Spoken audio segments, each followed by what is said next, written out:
Yak Gadget, made in America, based outside of Nashville, Tennessee. Yak Gadget offers all kinds of storage accessories, quick mount motor mounts, anchor systems, track mounted accessories, even paddles. Go to yakgadget.com and get your kayak decked out for your next trip out on the water. The 153 Bait Company, based in Troy, Ohio, make everything from plastics to custom painted hard baits. Hook 'em hard and hook 'em often. All of our baits are made to order, and all of our hard baits are hand painted to order. So go to the153anglers.com to place your order today. This segment is brought to you by Jigmasters. Step up your game with high-quality performance jigs, spinner baits, buzz baits, and more from Jigmasters.com. And always, when in doubt, get the jig out. You're listening to Bass Fishing for Noobs on the Paddle and Fin podcast with your hosts Ryan Milford and Sean Landry.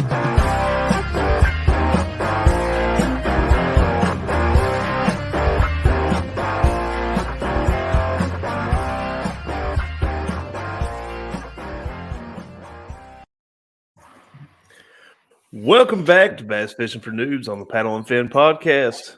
I'm one of your hosts, Ryan, and I am back. It's been a while, and unfortunately for all y'all listening, you have to hear my voice again. But yeah, I'm back after a hiatus. We got my co-host in here, Sean. How's it going, What's Sean? up, guys? Not bad. I'm happy to have you back, brother. Yeah, I figured maybe you were liking it, having like full control of everything yourself. You know, no. I'll just say I'm happy to have you back and leave it. It's good to be back. It's been a rough, I guess, month or so. You know, work's been killing me, so I had to step away. Just with so much going on and everything, but yeah, we should be back to normal now, and yeah, so let's get started. We're in spring, you know, it's around the spawn and all that, so everybody should be excited, ready to hit the water. If you ain't been fishing over the winter, I know a lot of you up north have been having, been a little bit harder for y'all to get out. But yeah, tonight we also have another return. We have the return of the Jigmaster, Mr. Cody Jennings. Hey, thanks for having me here. Welcome back. Welcome back. Yes. So, how you been, Cody? Oh, I tell you what, staying busy, and happy to hear you're returning here as well. Yeah, it's pretty nice being back. You know, I get to learn something. Maybe you can teach us something tonight. That's pretty unlikely, but yeah, we'll go for it. Well, I know you were on an episode with Josh and Brad not too long ago, and you were talking about some new product and stuff. So we're gonna dig a little deeper into it tonight and talk about more technique and rod and line and all what we do, you know, and yeah. Where are we going to start, boys? What do you think, Cody? I think the finesse jigs, maybe. Yeah. I guess I'll hold one up here. I have one too. Yep. Yeah. So this finesse jig that I recently launched, I had a lot of people reaching out saying, "Hey, man, like, when are you going to do a finesse jig? When are you going to do a finesse jig?" And to be quite frank, I never really liked fishing them. So I always stayed away from them for a while, just because I didn't have much experience. But then obviously, my cornerstone piece has always been that flipping jig that I make. And, everybody's like, "Hey, we really want to see a 1/4 ounce flipping jig made with that head, or a finesse jig made with that head." And one of the hurdles I had, with a standard finesse jig, you see how the skirt flares upwards on that short side. And I was like, "Oh, easy. I'll just cut a skirt in half, slam it up there, yeehaw," on the light wire 1/4 ounce. And the issue was, and I did that, obviously, it's just a big flat at the bottom of my flipping head. So it just fanned out like this versus, coned up there. Mm-hmm. And so started going through some design tweaks, stuff like that. Never really fell in love with anything. And then I kind of thought like, hey, instead of doing a weed guard, maybe we could position the skirt collar in a kind of a different plane there and, do a center pin screw lock. And, and that's what we ended up doing. And, really since I've launched that, I mean, the people went crazy over it. And, so it's been really cool to see that, hey, like if you spend a little bit more time on the engineering, stuff like that, do something a little bit different with performance in mind, people will notice. Well, let me ask you this. I don't have a lot of experience with a finesse jig. I think I picked one up here or there. But, never really knew what I was doing, like what the difference was, I guess. Right. So how does that differ from like the flipping jig? Like what's scenario are you using that in instead? Yeah. So I mean, naturally, basically with how the skirt is, it's just a smaller profile, right? And you get a little bit more action of the inside area of what would be on the skirt, compared to how normally you have it umbrellaed over. So the inside part, all it's doing really is just sticking to whatever soft plastic you have on it, where that actually will pop more now. And then also, once again, with that little bit smaller profile, really it's kind of, for the most part, like a colder water application. A lot of times you're going to be fishing these slow, whether it's super early spring or getting into pretty late fall. Those are going to be the two main times that, it really is, it's at its kind of peak performance per se. So it's more of like a small profile jig then. Yeah, and on the other side of it too is it's also going to be a great option if you have a very, very high pressured body of water. Because still a majority of people are going to throw those full skirted options, and it's just it's a big profile. The fish are used to seeing it; they're not quite used to seeing finesse jigs as much. Okay. Yeah, you're making me a little more excited, and then it being like truly weedless. Yes, it's really good to go through like structure and stuff. Yeah, and one of the things I've always said, the term weed guard is one of the most, misunderstood concept. They call it a weed guard, and all it does is catch weeds, right? So it should really be referenced as a brush guard, right? It's going to help you in timber and stuff like that. But as far as weeds, it's just catching them. Yeah, no, don't ever throw those into weeds. Right, yeah, and I have one here actually with no skirt on. Just so people can kind of see, basically how it's rigged. Essentially it just ends up kind of looking like a Texas rig per se. Yeah. So it's almost like a little bit bigger of a shaky head with a skirt on it in a way. Yeah, and that's a good way to look at it. It's kind of like a skirted shaky head, basically. Okay. Well, sweet. I like it because I can throw it on my spinning rod. And I don't. Yeah, it's a lightweight. It's a super compact jig. And it's going to come through. It's still going to come through the timber fine. It still has that flipping head that kind of gives it a stand-up presentation. And allows it to come through, like the timber, like I said. But also, you do get that benefit of being able to come through some more vegetation as well. And I can still throw it on my. With my bait caster. So, yeah. It's the best of both worlds. Yeah. Sounds like you guys have a little competition between spinning and casting. Yeah. Hey, I will say, I finally got out for the first time in 2021, and all my fish came off a Ned rig on a spinning combo.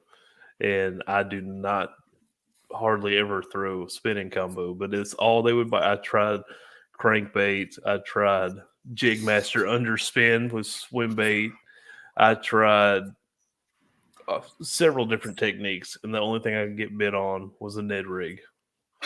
And it's unfortunate, man. I hate throwing them. That's what I say. If it comes down to me wacky rigging or me, doing a Ned rig and stuff like that, I'm probably just going home. It's just not my thing. I've always been, even the finesse jig, which it's kind of changing me a little bit. But for the most part, I've always been a power fisherman. You know, it's half-ounce flipping jig or a half-ounce to three-quarter football, and then a half-ounce spinner bait and a half-ounce buzz bait. I mean, that gets me through 95% of my fishing, no matter what time of year it is. But I am finally starting to get, you know, more and more open to the whole finesse side of the market. Yeah, I mean, I really feel like if you want to be really successful, especially when it comes to like tournaments and stuff like that, you got to be able to do both. Like you got to have some power fishing techniques and you got to have some finesse fishing techniques. Because like that come tournament day, you got to be versatile. You like because they might not be hitting what you want to throw. You know what I mean? Yeah, you know, in today's world, and especially in the tournament fishing side, right? You know, there's just not really any one-trick ponies anymore. You know, back in the day, you used to have like, you know, who was one of my favorites of all time. You had like a Denny Brower who, you know, it didn't matter what the conditions were, time of year, lake, whatever. He was flipping a jig the whole time. And it worked really well for him back then, you know, but just the level of angler now compared to, you know, kind of where they all originated from, you know, with technology and all the different baits and stuff like that, you know, that you really have to be well-rounded to compete. And that's why I don't fish tournaments. Well, you know, I'll throw a Ned rig if I have to. I actually started out that day I went out. I started out, well, when I switched to a spinning combo, I started out with I was about to say drop shot, not drop shot, shaky head. And, you know, wasn't getting anything. Switched to the Ned rig and, you know, started catching them. So I don't know what it is. I guess when it comes to finesse, I'm a Ned rig guy. And Cody, I'm going to ask you this because we actually talked about this on one of the last episodes that I was on. Do you consider jigs finesse? It depends, you know. So personally, I think any sort of full skirted jig. So, you know, basically like my football, even if it's light wire, you know, and even if it's a quarter ounce, you know, a full skirted jig, I don't consider finesse. You know, it's a little bit bigger profile. You know, a lot of times you're fishing for those bigger bites. You're not getting bit as much maybe compared to if you were Texas rigging a small plastic. So no, I would say for the most part, most jigs I would consider more of on the, you know, quote unquote power fishing side. And then especially as you bump into those big, you know, half ounce, 3/4, you know, et cetera. Because that's kind of one of the big, you know, misconceptions too is like if you take a full skirted jig and you look at the difference between a quarter ounce and a 3/8 or a quarter ounce and a half, what that fish sees is not much different. You know, the skirt is 90% of its profile, you know, between the skirt and trailer. So if the only thing you're switching is the weight, the only thing that's changed is just that fall rate. Well, so, see, I mean, you're not helping me out here, Cody, because So like, yeah, here's a half and a quarter. Can you tell the difference? It's pretty negligible. You're not helping me out because Sean's like, you need to do more finesse stuff. And I'm like, I throw a jig that's finessey enough. You know? Well, I'll get the finesse jig out now, right? And then you can shut them up. Yeah, it's called a finesse jig. So, yeah. Yeah. I made one specifically for your argument, right? So my question is, do you fish it the same way you would fish a normal jig? Are you still flipping it? Or are you just dragging it on the bottom, little hops? How are you working it? Yeah. Oh, sorry there. No. So for the most part, you know, I'm really focusing on it with shallow water. You know, now obviously you can still drag it out deeper, stuff like that. But where it pertains to me, and especially up in my area, you know, I'm really focusing on it just, you know, flipping high pressured lakes in relatively shallow water, you know, timbered docks, a little bit of vegetation. So I would say it has more of a shallow water application, at least the specific one being the flipping style. Okay. And how about what line and stuff do you generally throw it on? Oh yeah, so shameless plug here, but I actually started carrying it's fishing line, so made it simple there. Obviously I'm a fluorocarbon junkie. I've told everybody that, and for the longest time, I would throw any fluorocarbon unless it was 20 pounds, or if it was 20 pounds. And but no, for the most part, for fishing a jig like this.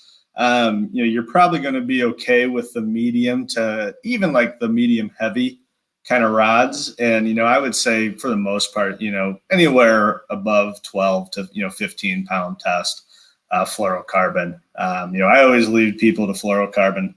And this stuff, honestly, it has a great price point and, great performance there. But yeah, so more your kind of, where your tip has a lot of action. Certainly I wouldn't want to throw this finesse jig on, a broomstick per se, or a pull cue. You do want that little bit of tip action, and it'll help you on your hookup ratio. What was I about to say? I had a question in my mind like 30 seconds ago, and I was going to ask you. Okay, you were talking about the line size you use for that. I know we've talked about this before, but it's been a long time. What size line do you use for the flipping jig, just for comparison? Because I use I've gotten to where I use like 15 pounds just for the flipping jig. Yeah, so standard for me, if I'm throwing football jigs out deep, or if I'm throwing flipping jigs and relatively heavy cover, for the most part, I'm always using 20 pounds. Somewhere I don't like to go under 18, but really that kind of 20 to 21 pound test is kind of where, I'm throwing most of the time. Okay. And now that's where a big difference with jig fishing is I wouldn't make that same argument if I was throwing mono, because the thicker the mono you have or the heavier pound test, the more it's going to float. So depending on what style you're fishing, that might not help you. With a fluorocarbon, it sinks. I'm okay with throwing the heavier pound test. If you're throwing a jig on mono, you need to go get some fluoro. Hey, I've done it before. I've been there when I first started fishing. Like, one of the first techniques I ever had success with was a jig. And all I used was trilene green mono, and because that's what I knew from catfishing. And I didn't know about the other types of line and all that. That mono's got stretch, and I don't like that stretch. Now that I know a little bit about what I'm doing, I don't like that stretch when it comes to jig fishing. Setting the hook, I like that firm hook set from fluoro. So yeah, and the reason I recommend like the 20 pound stuff, when I'm flipping, especially relatively heavy cover, is I want to hook that fish and I want to move that fish. Mm-hmm. With mono, like you're saying, where it has so much stretch, when you set the hook, yeah, you're penetrating the hook, but that fish probably hasn't moved that much, especially if it's of any size, to where, if I rip through on, heavy fluorocarbon, I know that, hey, as soon as that hooks through, I'm actually pulling that fish versus the line stretch. And that way you can get it away from the cover before it has a chance to really, get you in trouble. Yep, exactly. I've got, I used to use like 20 pound, and, after, there's been a couple of interviews we've done where people have like really downsized stuff. And so I've kind of got more than like 15 pound for it, but I'm going to guess you probably fish a lot heavier cover than I do. A lot of my jig fish come like just like, I don't know, this sounds bad. Fishing rocks. I know rocks can nick your line and stuff, so you should still be using something heavier, but, just kind of bouncing it down a little rock bank or something like that. Mm-hmm. But, yeah, I haven't had issues with it with the 15 pound, but. Yeah, and 15's not that light by any means. If you would have said, "Hey, I'm throwing it with 8" or something like that, like, I would be a little nervous. And that's just me personally. Extra heavy rod. Yeah, right. But I mean, there are a lot of people, I know plenty of people who never throw anything over 12-pound fluorocarbon. And when you do go lighter, you do naturally have a little bit better castability. So that's the importance. Like when you start bumping into those heavier fluorocarbons, that's where it's going to actually make sense to kind of do your own studying and see what has the least amount of memory for that pound test. Because I mean, there are some out there, you go to take it off of a spool and that thing looks like a freaking pigtail all the way up, well, it's not going to cast that well, so, there are, I mean, like I said, the line fishing, I've had great success with. It's super, limp per se, but on the other side too, some of the lines I previously, really liked was, like Seagar and Vizex. Those are a good one. And then Sunline FC Sniper for a while. I really like that, but it seems like a lot of those bigger companies and stuff, after a few years, after they get people hooked, they change that blend to cheapen it up a little bit for them on the manufacturing side. You start having the memory issues again. Yeah. I've heard a lot about that FC Sniper, but a lot of people were trying to, find an alternative to that. I've never really looked into it. The last time I was in a fishing store, I saw it. Like a lot of people talked about how expensive it was, and Right. compared to like P-line and stuff, I didn't think it was that big. There was a few dollars difference, but I didn't think it was that big a difference compared to some of the other big fluorocarbon companies. Yeah, I don't think Sunline was ever outrageous on their pricing. Like I said, when I first started using it, I loved the stuff.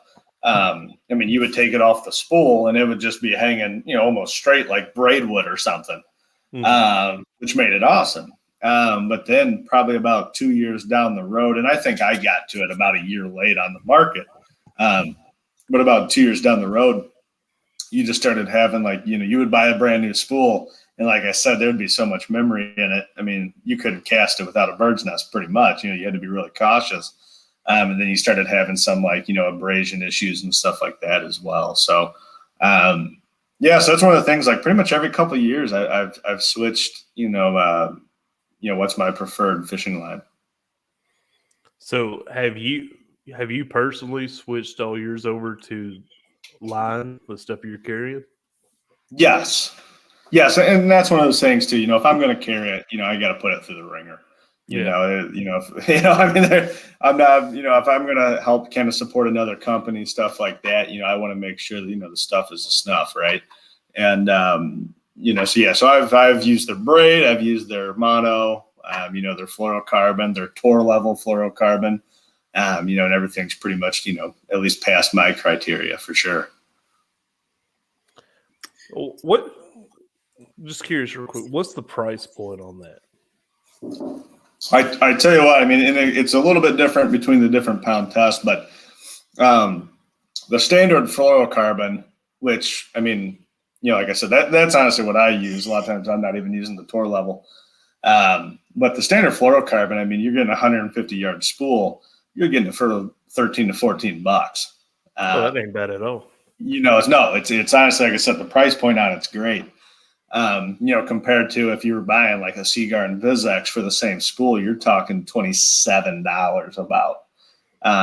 Or the P line, you're probably right at $20, so it has a great price point too. That's another reason, I'm a big fan of it.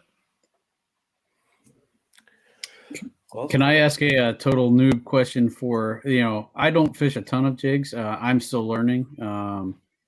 And, I've heard two different things on when you're fishing a jig. I always think of, like, I like to cover water until I can find fish. And a jig isn't something I necessarily think of that. Is that something you guys think of? And then my second part of that question is I've heard, if you're trying to cover water, you cast it in, hop it twice. If you don't get anything, pull it out and cast again and just work your way down. But then I've also heard the very opposite end of that is, if you're fishing a jig and you think you're fishing it too slow down. So yeah, I'm not a big believer in the super slow down stuff. And especially when you're getting into tournaments or stuff like that, I mean, you got to find active fish. But even then, just for fun fishing and stuff like that, I mean, for the most part, I am more of that, hey, pitch it in there, hop it, up to maybe 4 times and get it out of there and re-pitch, So I can cover a lot of water with a jig.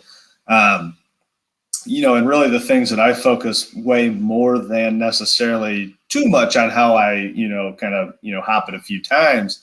I really just hone into targets, right? If you get those nice transitions where, we got this big brush bank and all of a sudden it goes to gravel, right in those areas are traditionally sweet spots. Or, hey, if if I have a whole bunch of laydowns, but one comes way farther out on the lake, hey, that's probably one that's going to have a few more fish on it. I mean, you still fish them all, but you start kind of picking up on these things. And a lot of times it's just that cover that has a little bit of difference in it compared to what's nearby. And that kind of helps you even then pick up, as far as, quote unquote, speed fishing, covering water, is you can start narrowing out, hey, this is the target I need to throw at 4 or 5 times. Everything else is a 1 to 2 pitches, right? Gotcha. Now, Cody is much better with a jig than I am, but I'll throw my 2 cents in there. I've caught fish on a jig while moving it pretty quickly and while not moving it at all. Yeah. My previous PB, like, this is just examples that pop in my head immediately. My previous PB that the one was about 5.5 pounds, right around that I caught on a Jigmasters jig. I was throwing at this wood structure, let it sink to the bottom, give it a couple little hops or lightly drag it, but I was continuously moving it. And then at the very end, I was about to reel in. I kind of popped it up, started reeling. As soon as I started reeling, boom, set the hook, brought it in. And then an example for not moving at all that I've got is I was fishing the Jigs Only tournament back in June. And again, using a Jigmasters jig, I was throwing up and underneath these tree limbs, cast it up under there, let it sink, and I hadn't moved it at all. And then all of a sudden, and this was kind of weird because previously, fishing a jig, I feel like a boom boom whenever I get a jig bite. Everybody talks about the jig bite because you feel it and it gets your heart pumping whenever you feel it. This one, I didn't feel a bite. It just picked it up and I saw my line running across, set the hook, brought it in as an 18-incher. So I've caught fish both ways. I don't think that you can really say there's a right and a wrong way to fish it all the time. I figured it was somewhat situational. Yeah. Yeah, and not only situational, but it's also just a confidence thing, and as annoying of an answer as that is, I'm just a big believer in it, you look at a spinnerbait versus a chatterbait. I can't catch a fish off a chatterbait to save my life. You can even put the fish on it for me and I'll cast it out there and that fish will come off. I just can't do it. And but with a spinnerbait, which is something that a lot of people have kind of shied away from. I have all the confidence in the world. That's definitely on one of the rods, flipping jig, spinnerbait, buzzbait. I'm taking those anywhere. And, I just have so much confidence in those baits. I still have never caught a fish on a spinnerbait. And the jig bait or the chatterbait thing, I was starting to build up confidence in the jackhammer. And I caught a few fish on it, I was feeling kind of good in it. And then we were doing our spring bracket tournament, and I believe this was back in May. We were doing the spring bracket tournament. I was actually doing it solo one day, and I caught a fish on it, brought it in, measured it, all that stuff. Very next cast out, reeling it, boom, get hit. And it felt like a good bite, too. It had to be a good fish. I go to set the hook, line breaks. There goes my $17 lure. So I'm kind of scared to even mess with them anymore. Yeah, well, not all of them are $17 jackhammers, but but those seem to be.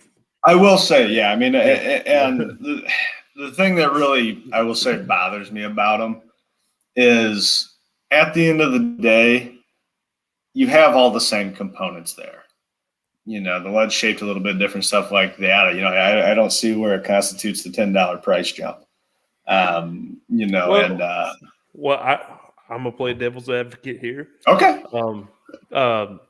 I know Josh and Brad have done episodes with like Z-Man reps that talks about that, like how the components are better on those than other, maybe the same theory, but the components are better, stronger, hold up better. It's tungsten instead of lead. I believe it's tungsten, right? Ain't it tungsten? The jackhammer? So. I'm pretty sure it's tungsten. So that's one. Yeah, and that can help. That can definitely add up to the cost. I kept thinking on my side that was lead. But tungsten, definitely. Yeah, tungsten definitely will add to the cost, and the whole reason there is just the manufacturing side of it. It's not near as available as lead obviously is, but also too, like its molten point is 10 times that of lead. So Joe Bob in his garage with a lead pot isn't going to be able to pour tungsten. It's just going to sit in that lead. I honestly don't even think that it's that you're allowed to in the U.S. If I'm correct, I believe it has to be outsourced to other countries. So pretty much 97% of the tungsten you see on the market comes out of the same factory in China. I had heard that before too. Yeah. Yeah. So and it's pretty much like, and you can do your own kind of design and stuff. But as far as like who's making it, typically that's all coming out of the same factory. Yeah. Which and everybody's like, oh my gosh, that's crazy. How are these people charging different amounts? Like, well, no, it's still. Everybody can kind of controls their own blends, their own shapes, stuff like that. I mean, like you look at a company for taking a wild tangent here, but like Johnson Controls, well, they make 80% of the car batteries and boat batteries you see on the market. You just don't see one that says Johnson Controls on it. They make them for Interstate, AC Delco, all those different places, So that happens pretty often. Yeah, it's amazing how many things are made by somebody completely different than the company selling it and just slap their sticker on it. Yeah, right. Right. And how many of them, like you said, come from the exact same factory? I mean, how many fishing lures are just made in the same exact spot using a lot of the same materials and then just slap a different logo on the, box and it's, charge another. Yeah, and you see that a lot in the hard bait market. Especially, definitely. Yeah, and you're like, God, those two crankbaits look a lot alike. And you're like, yeah, because they are. Right. Well, just an example outside of fishing, my dad has done HVAC work since before I was born, so well over 30 years. There's several companies that are owned by the same company. Yeah. And so there will be the exact same unit, the exact same AC heating and AC unit, just with a different name slapped on the side of it. Yep. And they'll charge, hundreds of dollars more for this one. Charge accordingly, right? Depending on the brand. Yeah, just because of the name. Yeah. Yep. But yeah. Anything else we need to cover on finesse jig? I know we got off on a little tangent. There is one thing. So one of the items that I will say people have, like I said, the sales have been great on it, stuff like that. So I appreciate that support, obviously. But I will say there's been a few people and stuff that have reached out, and I totally get their fear is basically, if I can flare this open here with, I don't know if you can really see it or not, but just with how close that screw lock is to that, the actual point / barb of the hook there. A lot of people have fear for like hookup ratio, which when I poured up the first couple and stuff, I had the same fear. But obviously, one of the things I did for obviously putting it on the market there is, I tested the crap out of it, because last thing you want to do is, have a jig that comes through cover great, and then you got 100 people that have all missed, 4 to 5 pound bass on it, and come back pretty upset at you, right?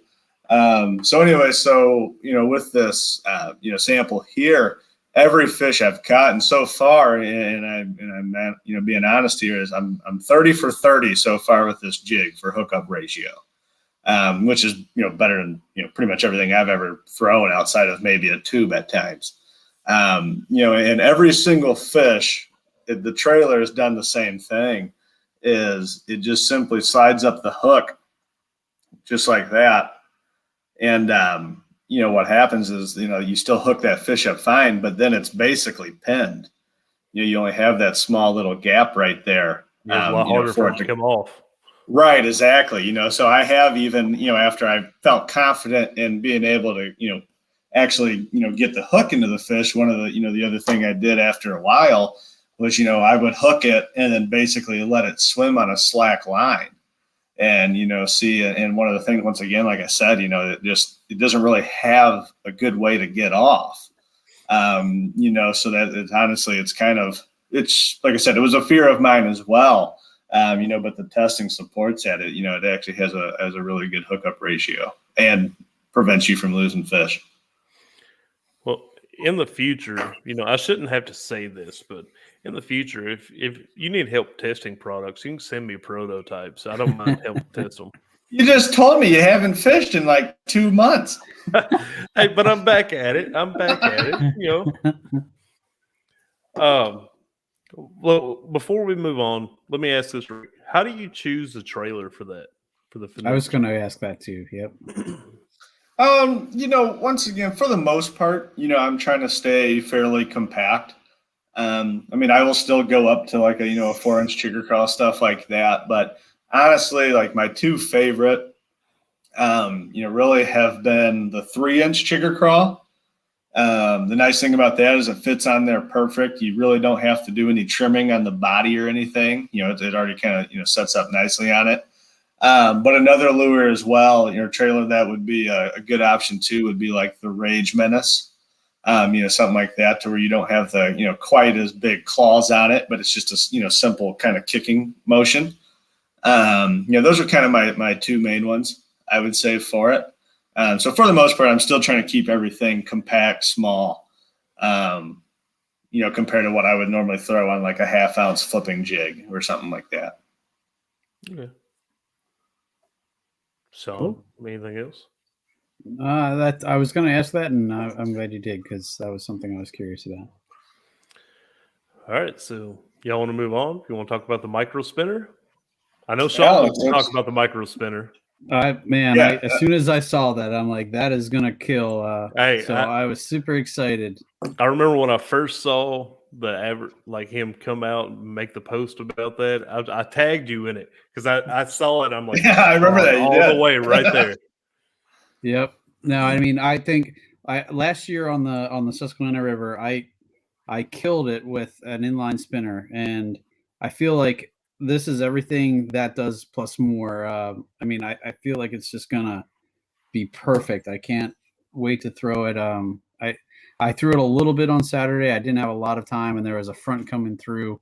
I didn't have much luck. I was also from shore. I wasn't out in my kayak because the river is still crazy.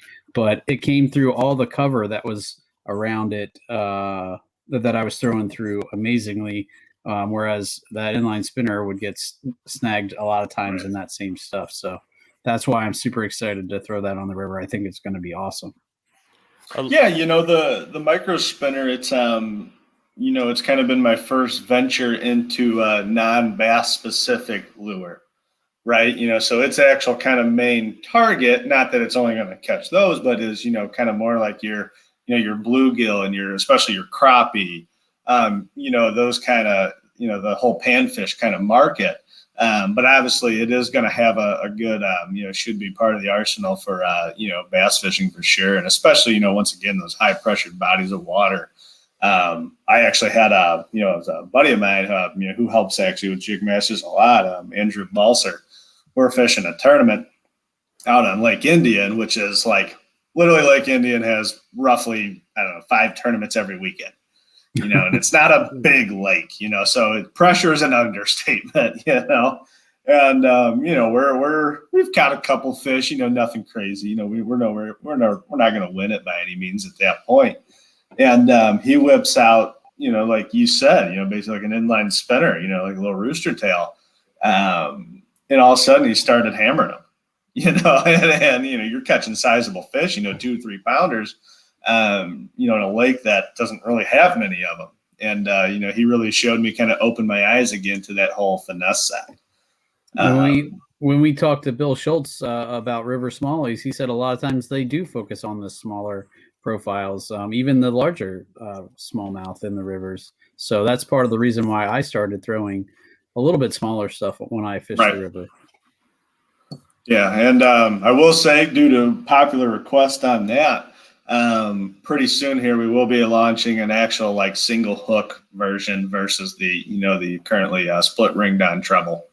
A lot of people have been requesting that single hook. Well, what's going to be the difference there? Like, what's going to make one better than the other, or the different scenarios for each? Or will it still be free swinging, or will it be more like a spinnerbait kind of hook? It'll be more of a spinnerbait kind of hook.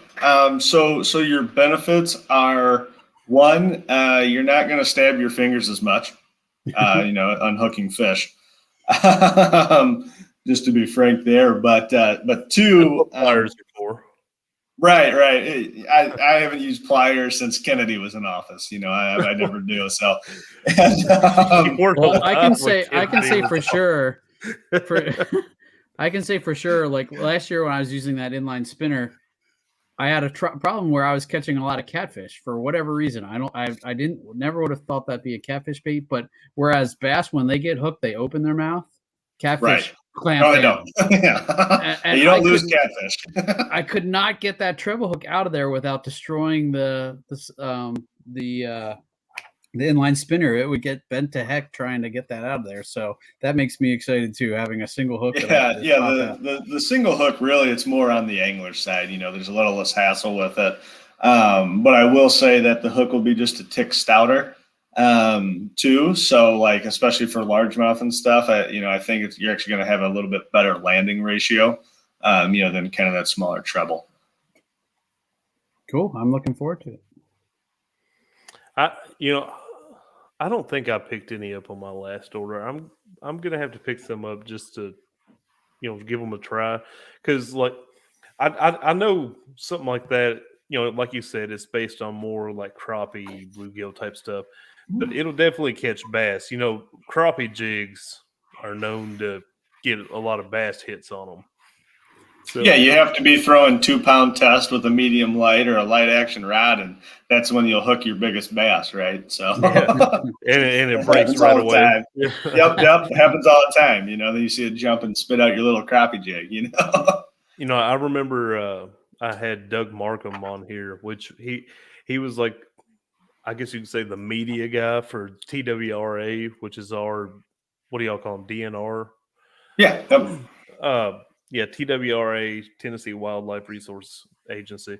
He was like the media guy. I think he had like a TV show back in the day. He had a radio show and all that.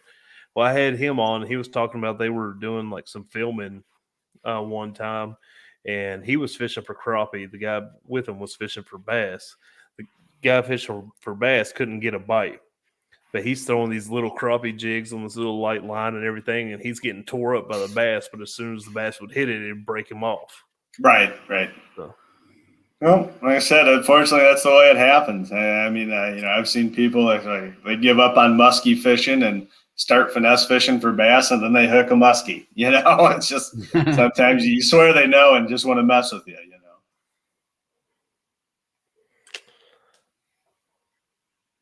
Well, I thought I lost you for a second. So what are you throwing this on? Like, I assume a spinning combo. Yeah, so I'm pretty much targeting like a medium or medium light spinning rod.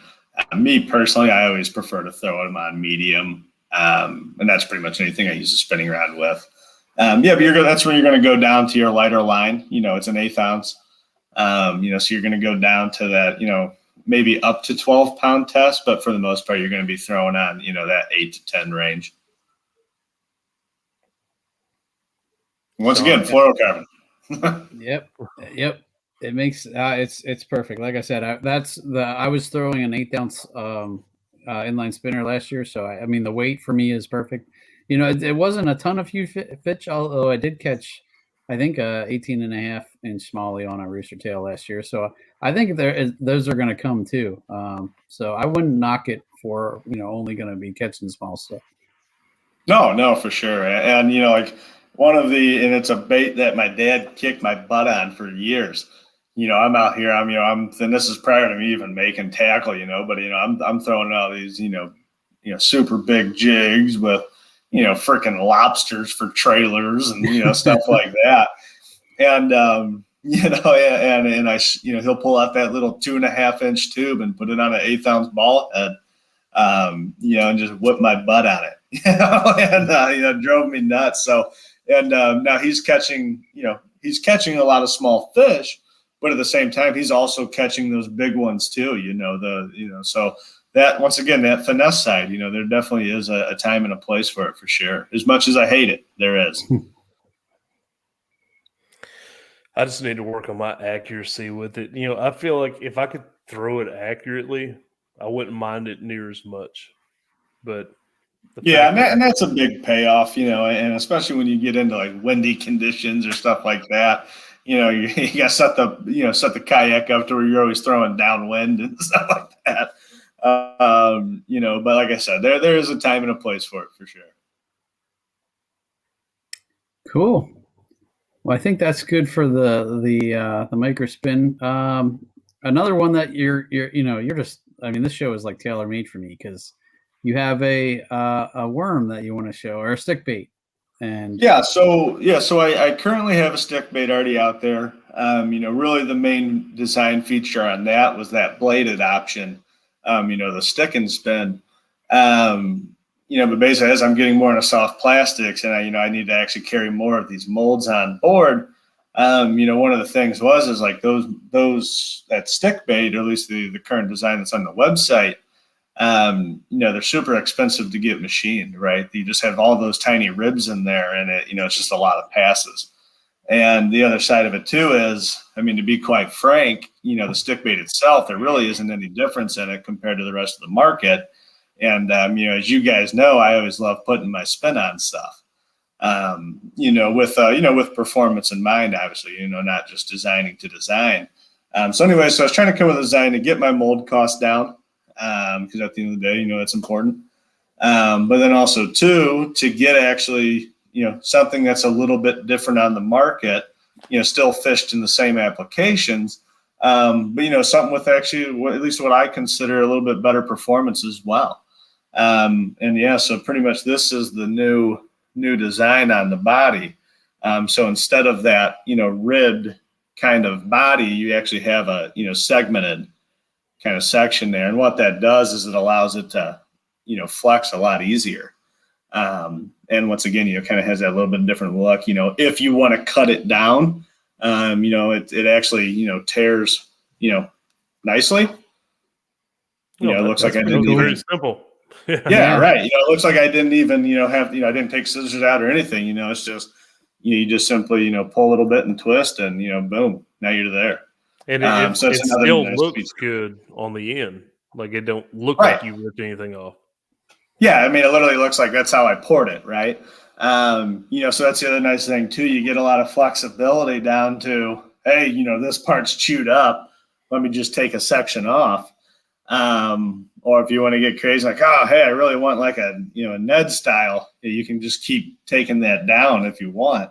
Or you can keep it at its, current size. So it's a little bit bigger profile than some stick baits in the same length. But like I said, it just has it's a little bit more versatile, has a little bit more action.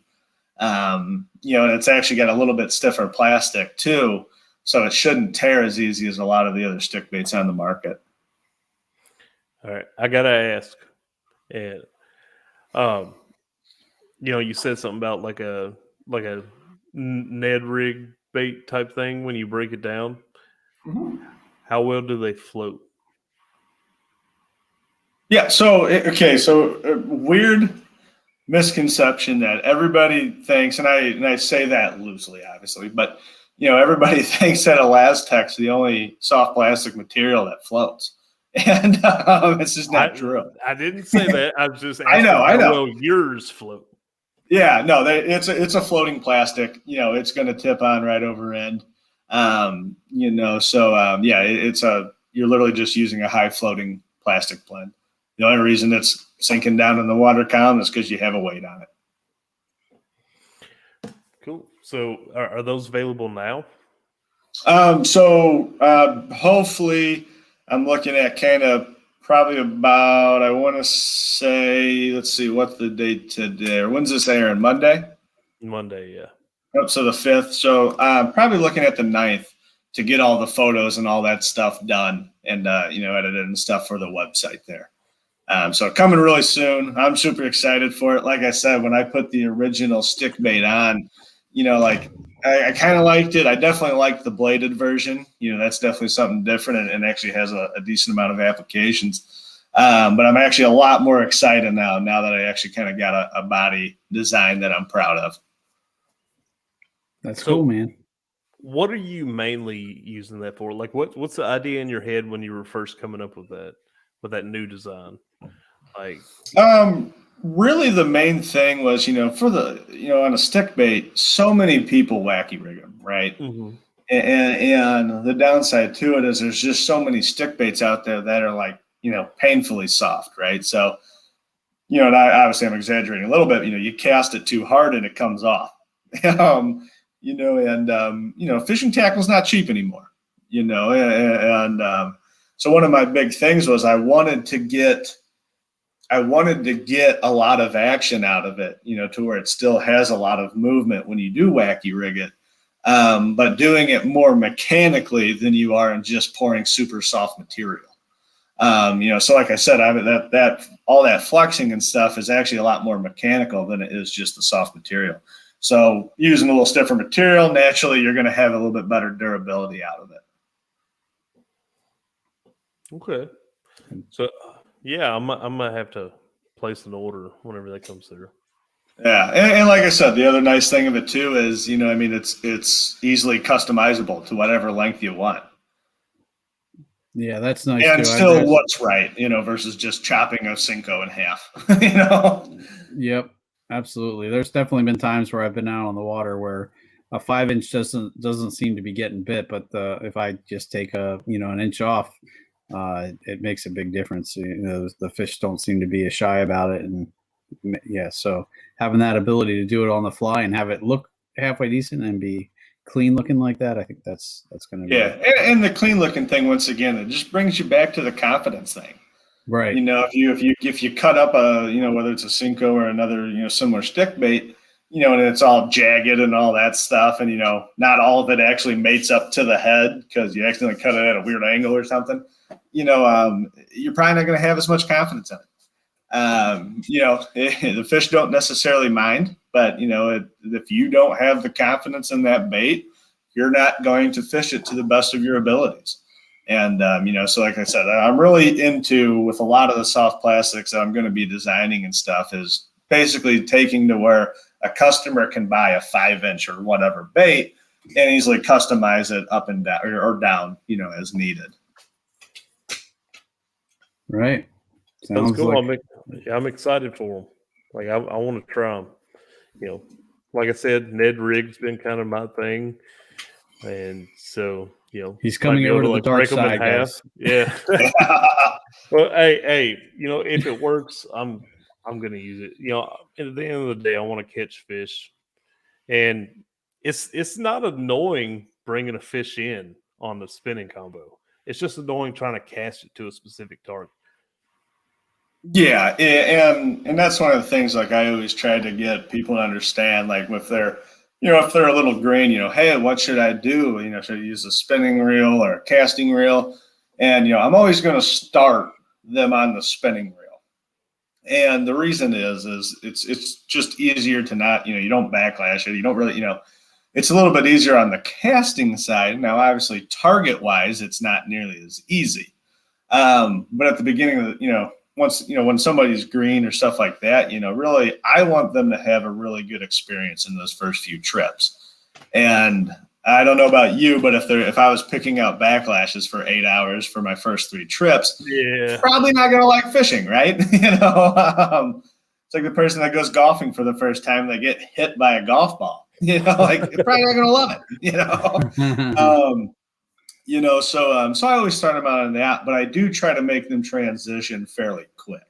And the reason is like I said, especially, flipping, stuff like that, you can just be so much more accurate, target wise with a casting setup.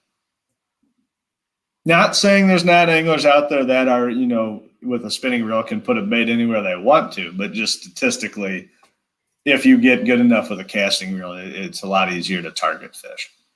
Yeah, I mean, if you put in the time, you're gonna get pretty accurate with it. I just haven't put in the time.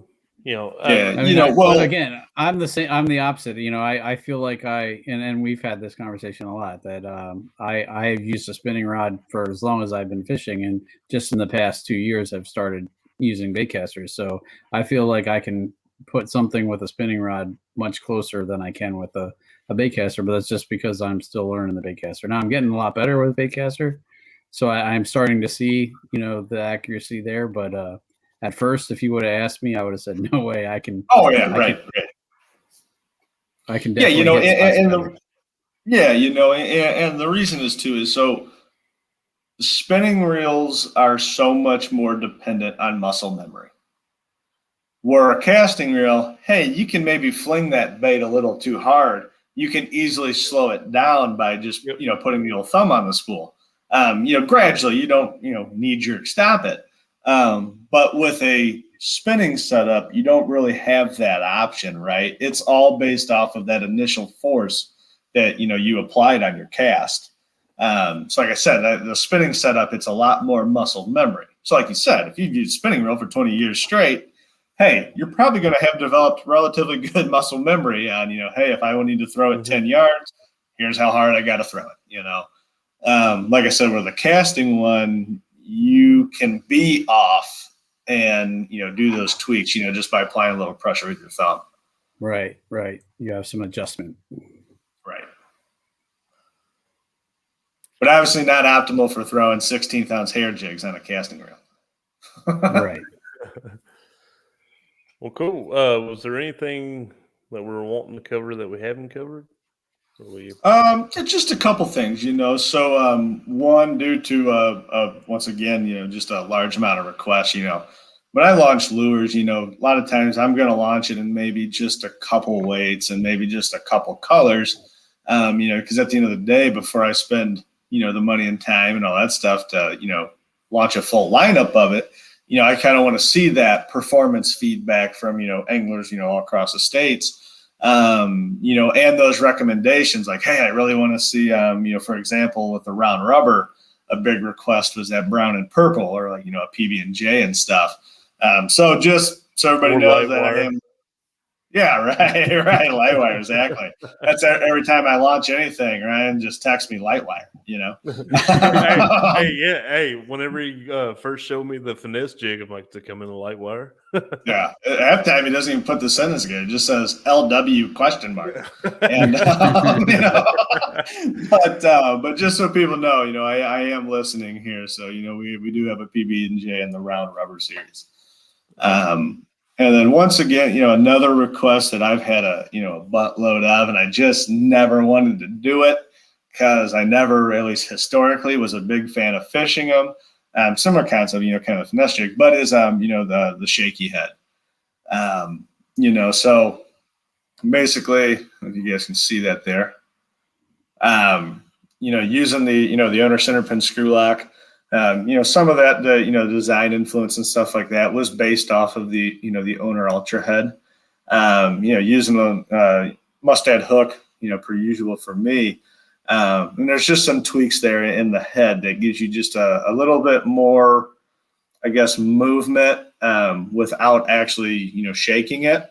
So when you stop it, I've kind of optimized this little area right here to where that bait will kind of pivot back and forth, assuming you have a floating kind of plastic on it. I mean, obviously if it's sinking, it's just going to go to the one side and stay there. But like I said, the shaky head's a big thing that's, been requested out of me a lot. And, I'm pretty proud of this one. Cool. And when's that coming? Same time. Okay. So looking at, should be on the, the website here, sometime before the 9th. Awesome. And then that'll be a fairly wide range of weights there, going from anywhere from an 1/8 ounce up to a 3/8 to start. And then if there are requests for heavier, I'll investigate that. Cool, man. Yeah, I'm glad to see you succeed, and hope you continue to grow and everything. Maybe next time we talk to you, you'll have a EWG Ned rig. Yeah, so actually kind of working on the Ned side, which I'll just tease it. It's not going to be here anytime soon. But I'm actually working on a swinging Ned. Ooh, to where that plastic will actually kind of move around, even when you're just holding it at still. Oh, Ryan. Ryan.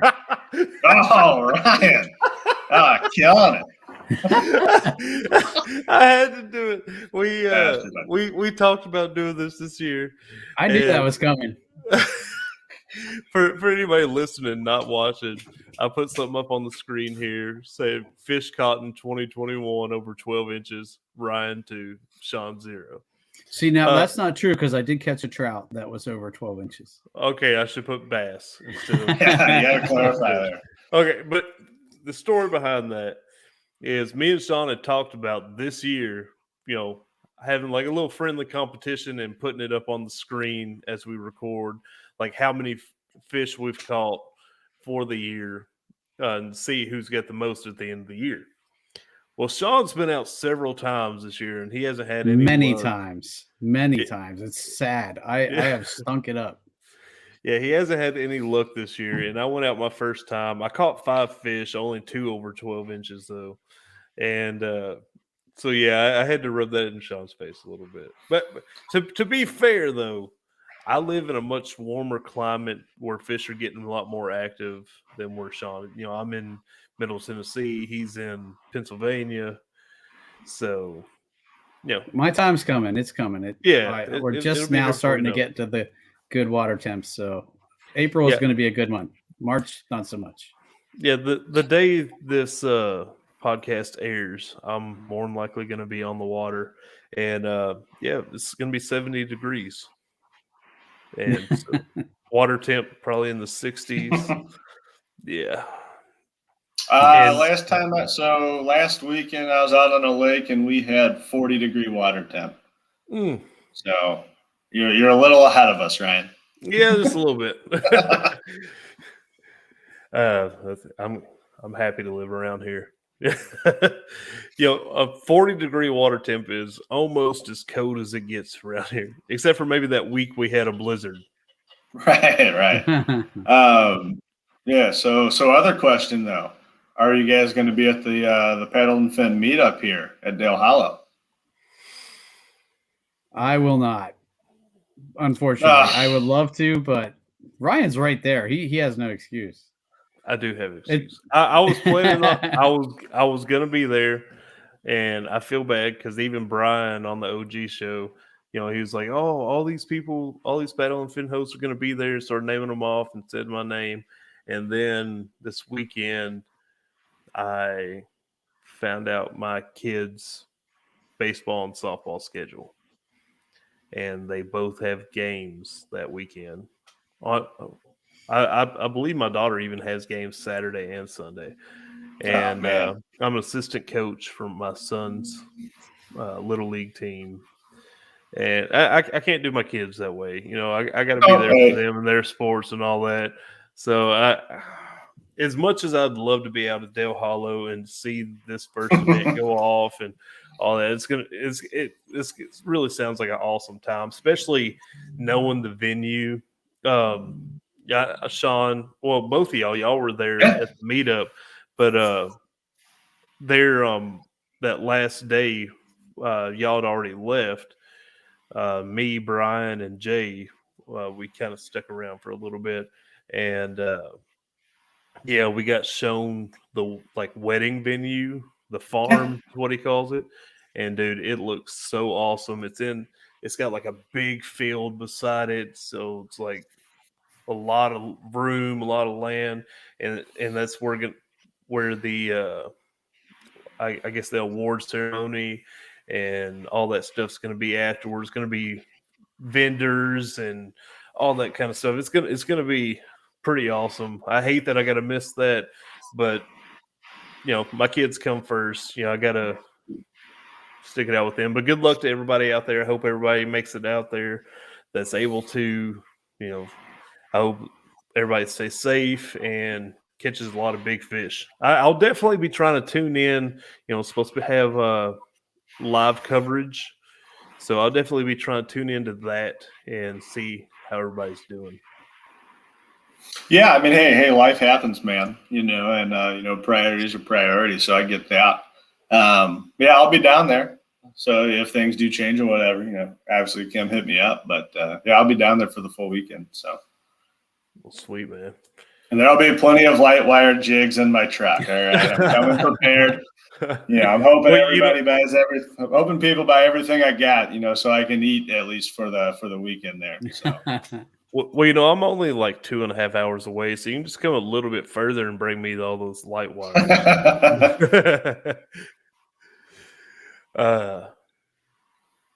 So I guess one last thing, at least from my side, Ryan, what are you catching the new PB on this year?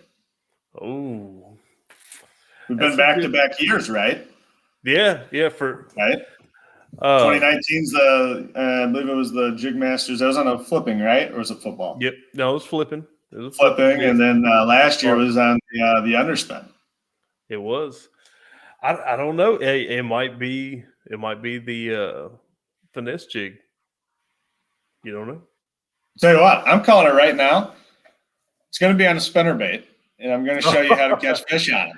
Okay. There you go. Hearing that, you can't catch fish on a spinnerbait. I'm going to show you how. It's going to be great, life-changing. Sean, I don't know about how you feel about spinnerbaits and stuff, but I tell you, I'm a spinnerbait junkie. That's Jigmasters, I understand. I'm definitely jig first, but a very close second is big spinnerbaits. I have caught a few on spinnerbaits, not a ton, but I think I definitely have a little more confidence in them than Ryan might put. Well, if we're going to start making predictions here, I'm going to say Sean's going to catch a new PV this year. I hope so. With the micro spinner. I am looking for my first 20-inch smallmouth, and I think it could happen on that for real. I will say, like, when I launched it, the main vision was, crappie, panfish, stuff like that. But I will say a lot of people have reached out saying, "Oh, dude, that's going to be sweet for smallmouth," and that's what they're actually picking them up for. So, very interested to see how it all plays out here. I will definitely send pics. Yeah, I'm definitely gonna. I don't think that I ordered any with my last order, but I'm definitely planning on picking at least a few of those up and using those out on the river going after smallmouth. Yep. Yeah, for sure. And I mean, I'm sure I'll wear out some rock bass on them. Oh yeah, rock bass. Yeah, you'll wear them out for sure. They're fun too. They're fun too. Oh yeah, I tell you, get the old big red eyes staring at you. Yeah, little mini piranhas. They're aggressive. Cool. We'll have to. Obviously, as soon as we get, you're going to be able to make the event. But at some point in life this year, I say we all have a nice little meetup and get on the water. Oh, definitely. There's already some talks. We'll have to get with you. I don't know how far you're willing to travel, but there's been some talks to some places that are a little bit further away for all of us. But we'll see how it goes. I am going to Lake Fork this year, so long as it's within that range. Yeah, not that far away. Gotcha. All right. What was it we talked about? Like Table Rock? Table Rock is what I heard. In Arkansas? Yeah. I got you. Yeah. Yeah, so we'll see. Yeah. Let me know. Cool. But yeah, appreciate you coming back on here. Yeah, we might have to do another spinnerbait episode eventually. Let's do it. Might have to get you and Jody Queen on there to combine and do spinnerbait episode. Tell you what, that guy, he's trying to take my claim to fame. I tell you, for being, I was podcasting most. So, like I said, when we both near double digits, so you got to have us both on at the same time. There you go. I have no idea any reason to pick on this guy. I don't know him at all. But, competitive by nature, I guess. But don't pick on Jody Queen too much. You compare how much money he wins per year fishing and how much money you win per year fishing. You might have. You got to enter the tournaments to win them, right? So. But yeah, appreciate you coming back on here, man. You're a friend of ours. We like talking to you, like helping you grow and all that, and likewise with us. But yeah, another good one. Yeah. Yep, I appreciate it, guys. Well, guys, thanks. Oh, wait, hang on. Oh, wait, one second. You got something? All right. Throw out social media so people want to check out Jigmasters. Where do they need to go and all that? Yeah, so obviously the easiest thing is, at least as far as buying product stuff like that, it's going to be the website, which is it's just www.jigmasters.com. So pretty easy one there to remember. Instagram is simply @Jigmasters, and then the Facebook page is @Jigmasters Tackle. So those are, and then like I said, to anybody, if they ever have product questions, or even looking into like custom, color order stuff like that, feel free to reach out to me. Whether it's via the contact page or just DM on the social media, and I'll definitely reach back out. Cool. I guess we should give a shout out quick to the Paddle and Fin Midwest Tour. That's kicking off shortly, probably the weekend after this airs. Will be that open, right? Or is it the 2 weeks after that? It's coming soon. When this episode airs, are you talking about the Dale Hollow event? Yeah. The Clash of Clubs and the Open. Yeah, when this episode airs, it'll be the following weekend. So there'll still be a little time, I guess, to maybe get in on that. This comes out on Monday, and the Open will be Friday and Saturday. Clash of Clubs on Sunday. And then also, guys, listeners, don't forget we also are still doing the Noobs tournament, the monthly Noobs tournament. I think the last day to sign up for April will be passed by the time this airs, but just keep that in mind if that's something you want to try. Hop in when we get to May. And congrats to the guys who did tough it out for the barge. You all kicked my butt. I didn't even put up a fish on the board. I'm disgraced. I should go, hide my head in shame because that was sad. But it wasn't for lack of trying. I'll just throw that out there. I put in quite a bit of time and just had nothing to show for it. But April will be different. My water temperatures are finally getting up to where I have my confidence hopefully back. But so keep all that in mind, guys. Again, thanks for listening. Thanks for checking out. Make sure you check out Cody and Jigmasters. And this has been the Bass Fishing for Noobs segment on the Paddle and Fin podcast, where we bring you the techniques, the tricks, and the tips to help you rip more lips. Good night, guys. Later, y'all. Thanks for tuning in to another killer episode on Paddle and Fin. Don't forget to go check out our website at paddle_and_fin.com. Don't forget to check out the YouTube channel at Paddle and Fin. If you got a question, comment, want to hear from a future guest on a future episode, feel free to email us at paddle_and_fin@gmail.com. Don't forget to follow us on social media at Paddle and Fin on Facebook and Instagram. Shout out to our show supporters, Angler. The Angler button and app just makes for a better time on the water and creates a virtual logbook for every fishing outing out on the water. Shout out to Rocktown Adventures, located in northern Illinois, for all your kayaking, camping, and hiking needs. Shout out to Jigmasters Jigs. When in doubt, get the jig out. Go to jigmasters.com